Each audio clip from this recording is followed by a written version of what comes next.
中国在自然和生态领域里的保护的作用，是正在发挥积极的作用，而且它的重要性呢，也越来越凸显出来。中国有什么贡献那么我要说了，这个确实在一些领域里有贡献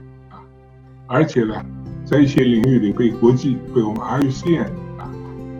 这个科学界、专家界也认为是有引领作用，是有示范作用。那么 IUCN 和国际上非常认可的一条就是生态红线，得到世界高度的认可。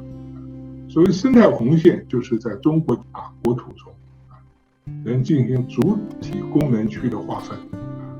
国土空间呢，实现不同区域利用差异化的规划。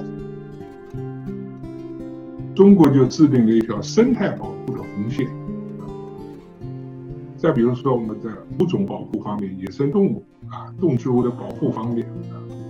我们过去大家都知道，我们成功的案例从熊猫开始到朱鹮朱鹮过去只有7只，现在是5000多只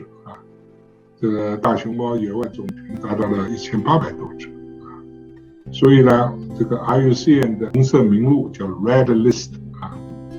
那么它就把它降级了，那实际上就是你保护的成果给你升级了那么这次亚洲象的保护引起全球的这个关注而且